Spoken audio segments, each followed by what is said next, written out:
Salam jumpa Bapak Ibu trader sekalian. Hari ini kita ada di tanggal 8 September 2020. Apa kabar hari ini? Kayaknya lumayan ya. Hari ini IHSG kita kelihatannya hijau plus 0,27%. Saat ini indeks kita ada di angka 5.244. Bisa dibilang IHSG kita udah mulai kelihatan sideways lagi ya. Kalau teman-teman sempat nonton atau sempat nyimak saya punya perbincangan dengan Ibu Liza yang dari Henan Putirai, kemarin kita juga sempat tektokan mengenai IHSG. Beliau juga mengatakan ya kira-kira analisanya sama lah kita ya. Kita sama-sama melihat IHSG cenderung bergerak sideways di antara 5.417 sebagai resisten dan supportnya ada di sekitar 5.130. Kalau Bu Liza lebih konservatif ya, dia mengatakan support kita itu support IHSG ada di angka 5.200. So saya pikir nggak terlalu jauh berbeda lah. Karena saya menggunakan Fibonacci, saya akan melihat level support ada di angka 5130 di Fibonacci 50%. Sedangkan resistannya saya akan melihat di sekitar Fibonacci 61,8% di angka 5417. Beliau mungkin dengan alasannya tersendiri itu melihat nilai support dan resisten ada di suatu bilangan yang lain. Tetapi seperti yang selalu saya katakan bahwa support dan resisten itu bukanlah suatu garis mutlak, bukan suatu angka absolut, tetapi merupakan suatu range di mana dalam range tersebut para analis bisa mengatakan berbagai macam angka dan umumnya itu berada dalam suatu level tertentu, dalam satu range tertentu yang nggak akan saling jauh berbeda. Dengan demikian kita masih bisa mengatakan IHSG kita cukup aman, cukup oke untuk dipakai trading singkat. Nah, seperti kita ketahui ada beberapa corporate action yang akan atau sedang berlangsung ya. Yang cukup heboh kemarin itu adalah Accept. Kemudian dalam beberapa saat berikutnya ini ada Medco kalau nggak salah ya. Itu siap-siap juga untuk adakan corporate action. Dan selalu saya katakan saya bukan tipikal orang yang tertarik dengan corporate action ya. Saya bahkan cenderung untuk menghindari corporate action. Karena saya nggak tahu apa yang terjadi di belakang corporate action tersebut. Saya nggak tahu apa alasannya, saya nggak tahu gimana perhitungannya. Dan menurut saya segala sesuatu yang tidak kita ketahui itu adalah suatu resiko. Selama resiko bisa kita kendalikan, bisa kita atur, ya kita ikuti. Kita bisa ikutan mengontrol resiko tersebut. Tetapi kalau resiko tersebut tidak bisa kita kendalikan, tidak kita ketahui, berada di luar kemampuan kita, maka ya sebaiknya kita menghindar. Dan dalam hal ini untuk kasus corporate action belakangan ini saya lebih memilih untuk menghindar. Kawan-kawan yang baru bergabung di channel Stock Technician, selamat datang, selamat bergabung. Channel Stock Technician adalah channel yang senantiasa melakukan analisa pergerakan harga saham di Bursa Efek Indonesia secara teknikal. So teman-teman yang tertarik terhadap analisa teknikal ataupun merasa ingin menjadi trader di Bursa Efek Indonesia, jangan ragu-ragu, langsung saja subscribe. Teman-teman selalu bisa meninggalkan kode saham yang ingin kita bahas bersama di kolom komentar. Meskipun nggak selalu terpilih untuk dijadikan pembahasan, tetapi paling nggak ya siapa tahu aja kan, siapa tahu aja beruntung. Teman-teman jangan langsung mengharapkan bahwa ini adalah stock pick. Enggak ya, channel ini senantiasa memberikan contoh. Ini adalah sampel bagaimana saya melakukan analisa. Teman-teman selalu bisa melakukannya secara mandiri. Dicontek aja caranya, metodenya dicontek aja dan dilakukan berulang kali. Saya yakin metodenya itu nggak akan banyak berubah dan gampang banget kok dicontek. Sehingga teman-teman terbiasa untuk melakukan analisa sendiri dan saya pikir itu akan lebih bagus karena bisa membantu teman-teman untuk lebih mandiri di masa yang akan datang. Mari kita lihat saham TOTL. Nah, TOTL kelihatannya udah apa ya kita mau katakannya. Ini sideways tapi range-nya cukup lebar gitu ya. Jadi teman-teman bisa mengatakan ya dia sideways-nya itu dari antara kotak hijau sebagai support dan kotak merah sebagai resisten. Tapi jangan dulu lantas berkesimpulan seperti itu. Teman-teman harus melihat dalam jangka waktu yang lebih panjang. Resisten ada di area kotak merah, range sideways-nya antara kotak merah dan kotak hijau. Tapi kalau teman-teman lihat lebih kecil, range sideways itu ada di antara kotak kuning dan kotak hijau. Jadi di sini teman-teman bisa berulang kali mendapatkan keuntungan dengan membeli di sekitar area kotak hijau, di sekitar support, lalu menjualnya di area kotak kuning. Bahkan kalau selamat, teman-teman akan dapat range yang lebih lebar sampai ke resisten di area kotak merah, di angka sekitar 396 atau 400 gitu, oke lah. Bayangin aja kalau belinya dari sekitar angka 300 terus naik sampai ke 400, itu berarti teman-teman mendapatkan keuntungan 30%. Kalau belinya dari sekitar support di angka 260 terus kemudian naik sampai ke angka 400, teman-teman dapat keuntungan sekitar 140 poin. Itu lebih dari 50%, karena 50%-nya itu ada di sekitar angka 130. Begitu aja cara ngitungnya, kan mudah. Tetapi apakah semudah itu untuk prakteknya? Enggak juga. Teman-teman harus lihat di sini.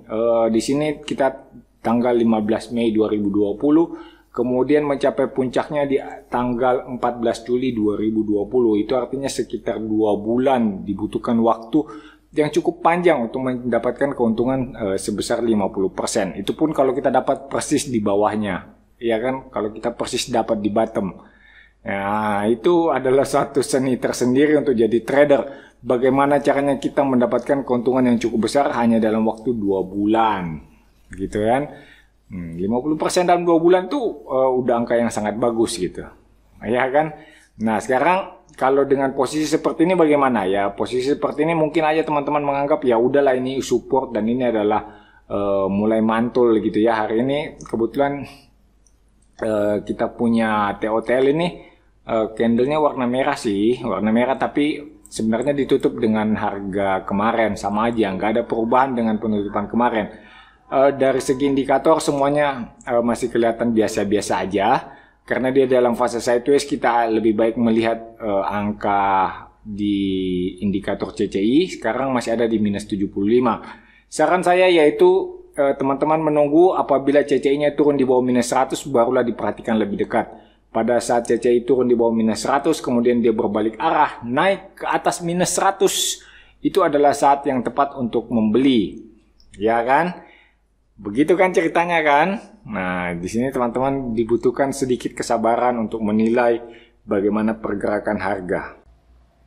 Halo Bapak Ibu sekalian, dalam beberapa analisa saya yang terakhir saya selalu mengatakan IHSG sedang dalam fase sideways, dan kalau teman-teman bisa menghubungkan dengan analisa teknikal di mana saya selalu mengatakan dari fase bullish yang akan kembali menjadi bearish harus melalui satu fase sideways. Demikian juga dari satu fase bearish untuk kembali menjadi fase bullish memerlukan satu fase sideways. Dengan demikian kita bisa menyimpulkan kemungkinan kita akan melihat IHSG mencapai all time high lagi sekitar 4-6 tahun berikutnya. Jangan sia-siakan kesempatan ini. Di sini mungkin adalah saat terbaik Anda untuk entry. Ikuti online course bersama Stocktenesian. Ada 4 pertemuan, masing-masing akan membahas Fibonacci, kita akan membahas bagaimana melihat candlestick pattern, kita akan melihat bagaimana menentukan reversal dengan berbagai pola pada chart, dan tentu saja kita akan mendapatkan pembahasan mengenai indikator teknikal. Bukan hanya itu, teman-teman juga akan saya berikan bonus untuk mendapatkan screener saham, sehingga teman-teman tidak perlu meneliti 600 saham yang ada di bursa kita. Cukup dengan menggunakan screener sederhana yang keluar hanyalah saham-saham yang memenuhi persyaratan yang kita inginkan. Dari screener itu kita bisa mendapatkan saham-saham dengan potensi naik yang sangat-sangat besar. 4 pertemuan masing-masing 2 jam ditambah dengan 1 screener, saya kira udah cukup untuk teman-teman bisa survive di pasar saham. Belum juga, saya akan tambahkan lagi 1 pertemuan 2 jam untuk membahas cara menggunakan screener sehingga teman-teman tidak perlu bingung, tidak perlu ragu menggunakan screener dan mengaplikasikan pengetahuan yang sudah kita pelajari bersama. Dengan demikian, saya sangat mengharapkan hasil dari workshop kali ini adalah para trader yang tangguh, orang-orang yang siap memasuki pasar saham dengan kepercayaan diri yang cukup tinggi. Langsung saja hubungi nomor yang ada di bawah ini, teman-teman akan mendapatkan informasi bagaimana cara mendaftar, bagaimana cara memperoleh seat yang sangat-sangat terbatas. Sampai jumpa dalam workshop Stock Tenesian. Kita sama-sama lihat Wika. Oke, ini Wika mirip-mirip tadi dengan TOTL ya. Apakah benar?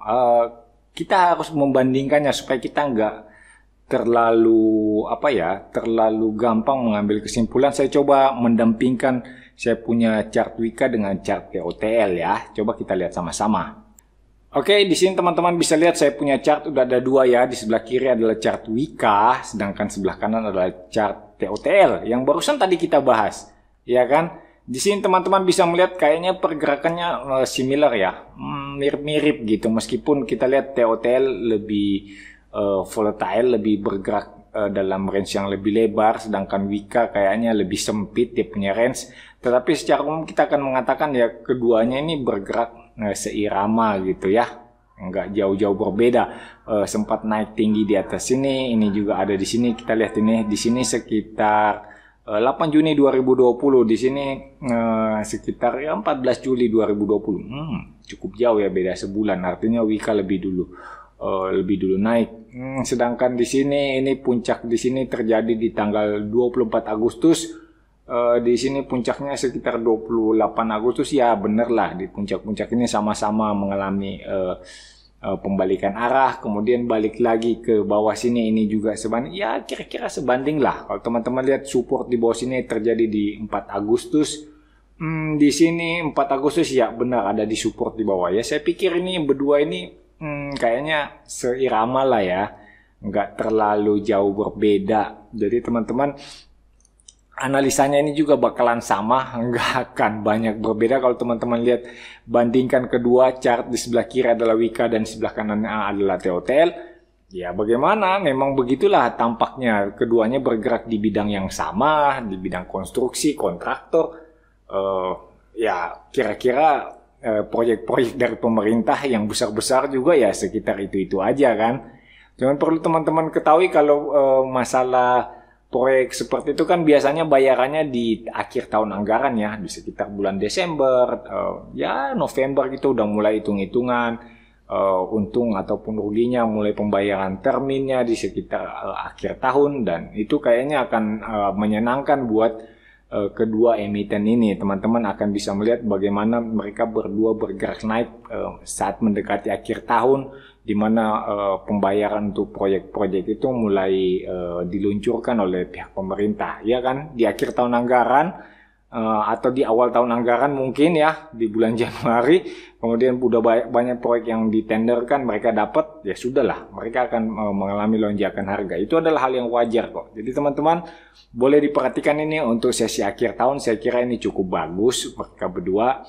Nah, kelihatannya juga seirama. Tapi kalau teman-teman mau tanya yang mana yang lebih memungkinkan untuk naik, saya pikir Wika lebih bagus bentuk chartnya ya. Kelihatannya higher high dan higher low-nya itu lebih terlihat dibandingkan TOTL. Jadi kalau teman-teman untuk memiliki saham di bidang konstruksi seperti Wika atau TOTL, yang mana yang layak dipilih? Saya akan menyarankan untuk memilih Wika.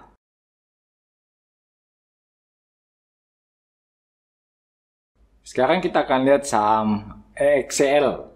Oh, EXL belum kembali ke support ya, masih dalam perjalanan turun. Ini udah beberapa kali kita bahas dalam waktu yang tidak terlalu panjang. Teman-teman bisa lihat, mungkin baru beberapa minggu lalu kita bahas EXL, sekarang kita bahas lagi.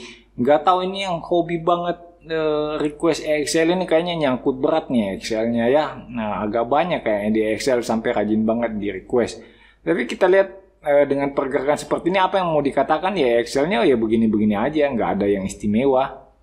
Iya kan, malah cenderung berbahaya. Kita lihat volumenya ini agak gede, masih rata-rata nih. Nah, memang ada penurunan dalam beberapa hari perdagangan terakhir. Tapi secara umum kita mengatakan ya masih rata-rata, masih bergerak begitu-begitu aja. Ini akan cukup beresiko ya kalau ternyata dengan kekuatan seperti ini masih terus menghujam turun. Kita tinggal nunggu di support di sekitar 2170. Apabila EXL masih turun dengan kekuatan yang cukup besar, dengan volume transaksi yang tinggi maksudnya, itu bisa kita pastikan bahwa EXL akan turun lebih jauh. Apakah tidak ada kemungkinan EXL akan mantul? Kalau kita lihat model-modelnya sih saat ini belum ada ya, belum terlihat ada tanda-tanda pantulan. Tapi nanti kita lihatlah di support di area kotak hijau apabila EXL mampu bertahan, kemudian ada pantulan, saya kira itu akan jauh lebih bagus. Ini untuk EXL. Bagaimana dengan saham lainnya, bidang telekomunikasi lainnya, yaitu ISAT. Kita akan bagi dua lagi kita punya layar. Ya, sekarang di layar saya udah terbagi dua. Sebelah kiri ini adalah EXL, sedangkan di sebelah kanan ini adalah ISAT. Mudah kan melihatnya kan, ini namanya Indosat Tbk, yang di atas ini XL Axiata. Kalau teman-teman yang pakai TradingView itu bisa menggunakan fitur ini, ada di atas ini ada kotak, bisa dibagi dua seperti ini jadi berdampingan. Selain berdampingan seperti ini, teman-teman bisa bagi dua juga, vertikal atas dan bawah, dua saham. Atau mungkin bisa bagi 3, bagi 4, semua ini ada banyak-banyak ini. Ada bisa dibagi macam-macam chart, tergantung teman-teman maunya bagi berapa aja. Kalau saya sukanya lihat dalam pembagian gini, kiri dan kanan sehingga bisa dibandingkan. Nah, ada juga sih yang baginya vertikal, nggak bagi horizontal gitu ya. Tapi ya itu masing-masing orang lah, tergantung kebiasaan masing-masing aja. Nggak ada yang lebih bagus satu dengan yang lain.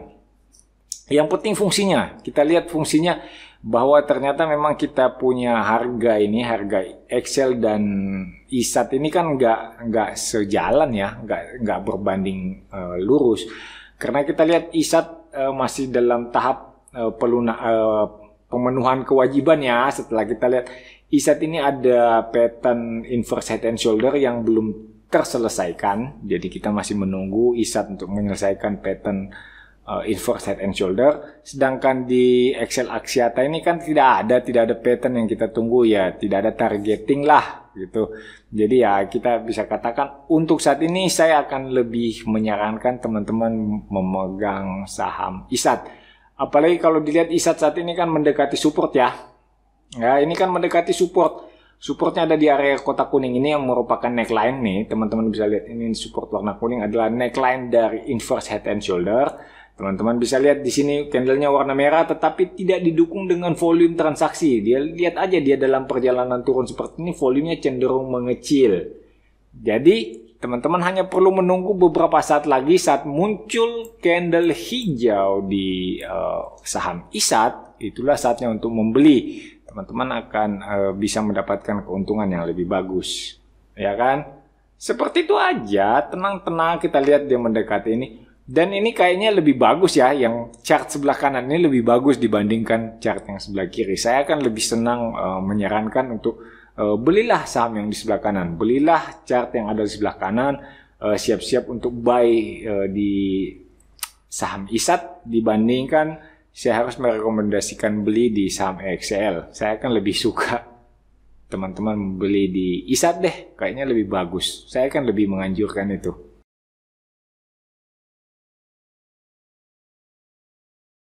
Lanjut dengan Doit. Oke. Doit kelihatannya masih oke ya. Kalau teman-teman tanya saya bagaimana pendapat saya mengenai Doit, saya akan mengatakan Doit masih cenderung untuk lanjut naik.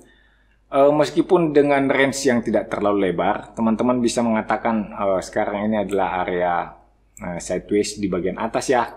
Saya lebih berpendapat loh, sekarang ini dia akan cenderung untuk bergerak ke atas. Nggak tahu apakah memang saya orangnya terlalu optimistis ya, atau mungkin saya memang kurang melihat arah turun gitu. Tapi saya memang lebih cenderung mengatakan bahwa kayaknya Doit masih akan bergerak naik gitu.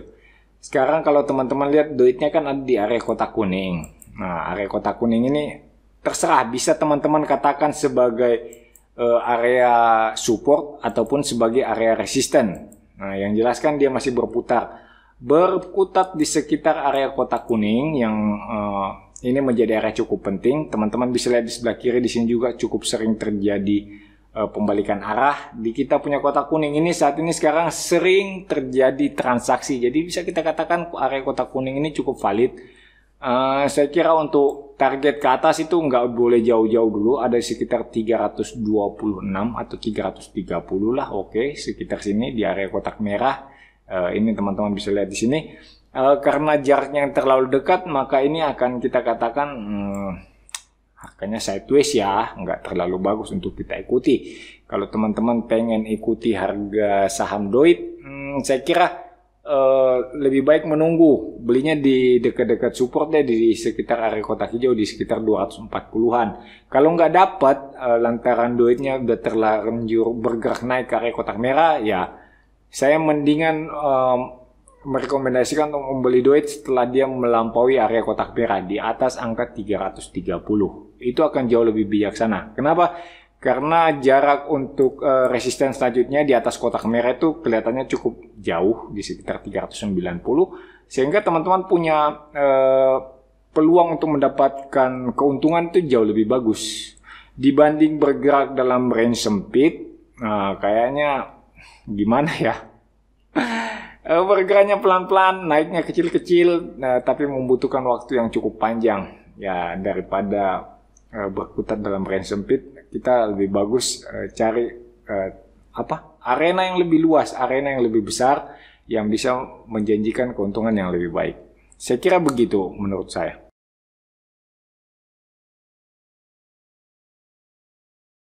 Oke, kita lanjut dengan keras. Keras juga gitu ya, masih belum menjanjikan, kayaknya masih oke. Kita punya area support dan resistance masih bekerja cukup bagus. Teman-teman yang belum punya keras, saya kira sebaiknya jangan dulu masuk. Ini terlalu beresiko. Teman-teman sebaiknya menunggu di sekitar area kotak hijau di sekitar 320. Atau sekalian aja setelah keras berhasil menembus resisten di area kotak merah di angka 440-an. Setelah keras di atas 440 itu baru lebih bagus untuk membeli. Jarak selanjutnya itu menuju ke resisten berikutnya cukup bagus. Daripada sekarang kan jarak ke resisten kotak merah itu terlalu dekat dibanding dengan jarak ke support kotak hijau.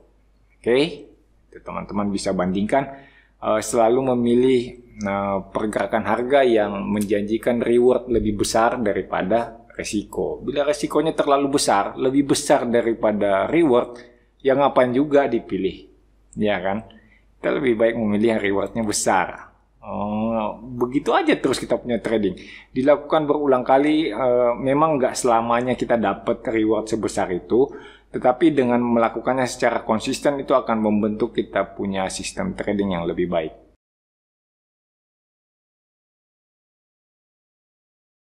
Kita lanjutkan dengan PTBA. PTBA juga ini belakangan ini cukup sering kita bahas ya. Teman-teman bisa melihat saya punya area support di kotak ungu ini masih cukup oke untuk menjadi support. Kemudian resistennya ada di area kotak merah di angka 2220-an ya. Area kotak merah menjadi resisten. Jauh sebelum PTBA-nya bergerak lebih tinggi, ini kan kita akan mengatakan ini area sideways. Nah, teman-teman di sini jaga-jaga aja kalau memang pengen beli PTBA dari saat-saat dia bergerak sideways seperti ini, kita udah mesti pantau gitu. Pantau terus dilihat. Kalau dia tiba-tiba menembus area resisten kotak merah, nah itu saatnya kita membeli breakout resisten. Kita ikuti naik. Sebaliknya kalau dia turun di bawah area support menembus kita punya zona sideways, ya sudah, dilupakan aja. Nggak selamanya apa yang kita pantau itu akan memberikan keuntungan. Ingat, kita hanya bisa mengikuti apa kata pasar. Nggak bisa kita mengatakan, wah ini kan udah saya pantau sejak 2 bulan lalu, sejak 3 bulan lalu, kok nggak ada cuan? Ya nggak bisa. Kita selalu terbuka peluang untuk melakukan kesalahan. Yang benar itu hanya pasar. Jadi teman-teman terima nasib aja. Kalau kita udah pantau 3 bulan, bahkan saya biasa memantau satu saham itu 6 bulan, toh akhirnya saya nggak jadi beli, atau akhirnya saya beli dan cut loss, meskipun udah 6 bulan saya amati, saya ikuti 6 bulan, lihat pergerakannya, saya udah sampai hafal bagaimana dia naiknya, kapan dia breakoutnya, saya udah sampai ingat banget, sampai terbawa-bawa dalam mimpi coba. Tapi kalau memang ternyata kita hanya digocek pasar, false breakout, kita udah ikut dengan sepenuh hati, sepenuh jiwa kita udah ikuti dengan seikhlasnya. Ternyata pasar tidak memberikan keuntungan, malah kita kena jebakan false breakout gitu ya. Hanya naik sebentar, 2 hari, 3 hari, kemudian hari keempat dia turun dengan kecepatan penuh. Ya sudah, cut loss.